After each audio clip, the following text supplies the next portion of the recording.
Ministri i Jashtëm Edmond Panariti sqaron Komisionin e Jashtëm Parlamentar lidhur me paktin detar me Greqinë.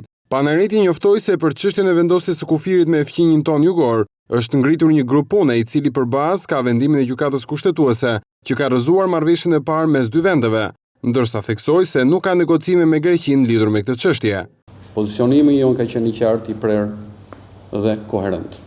Nuk ka negociata, nuk ka grupe negociatorësh. Ka vetëm trajtesë teknike të këtij problemi brenda Ministrisë së Punës. Detyrat e grupit të punës të Ministrisë së Punëve të Jashtme të analizoj vendimin numër 15 datë 15/4/2010 të gjykatës kushtetuese për deklarimin si të papajtueshëm me kushtetutën të marrëveshjes midis Republikës së Shqipërisë dhe Republikës së Greqisë për delimitimin e shelfit kontinental dhe zonave të tjera detare, të propozoj qëndrimin e brendshëm të Ministrisë së Punëve të Jashtme ndaj vendimit dhe marrëveshjes, të diskutoj zgjidhjet e mundshme juridike dhe politike të situatës krijuar pas vendimit të gjykatës kushtetuese dhe të propozoj zgjidhjen më të pranueshme.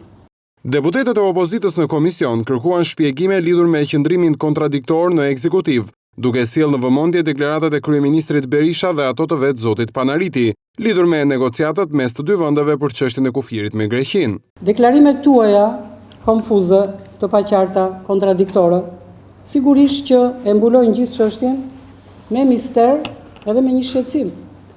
Kështu që jo vetëm shqetësimi i opozitës është legjitim, po dhe shqetësimi që ka ardhur nga opinioni publik. Tani mirë është që sot të sqaroni edhe ne dhe opinionin publik, a ka patur kundërthënie në deklarimet e kryeministrit, ministrit punëve të jashtme, apo dhe përfaqësuesve të tjerë të Ministrisë së Punëve të Jashtme lidhur me këtë çështje? Që nuk ka absolutisht asnjë lloj inkoherence midis pozicionimit të kryeministrit në lidhur me këtë çështje dhe pozicionimit të Ministrisë së Punëve të Jashtme. Të dy palët janë shprehur që nuk ka grupe negociatorësh, nuk ka negociator. Opozita dhe mazhoranca kanë debatuar edhe për kërkesën e ministrit për të larguar gazetarët nga salla. Të gjithë e kanë qartë pse ju mbani këtë qëndrim gjithmonë me ministrin e jashtme.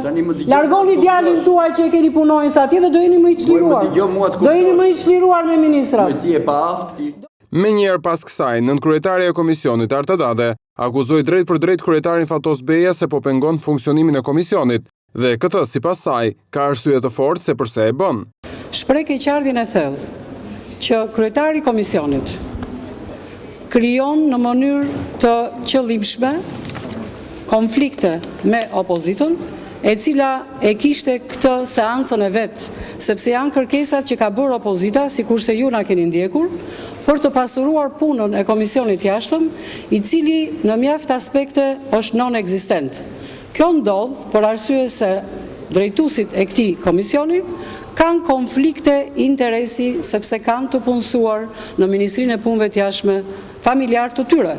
Çështja e kufirit me Greqinë ka sjellë reagime të forta në vendin tonë. Menjëherë pas nënshkrimit të marrëveshjes mes qeverisë shqiptare dhe asaj greke, Partia Socialiste ju drejtua gjykatës kushtetuese për të verifikuar legjitimitetin e saj. Në vendimin e saj, gjykata e shpalli nul këtë marrëveshje, ndërsa vetëm pak kohë më parë, kreu i diplomacisë shqiptare Panariti u akuzua publikisht nga opozita se ka nisur një marrëveshje të re me fqinjin ton jugor, lidhur me çështjen e kufirit.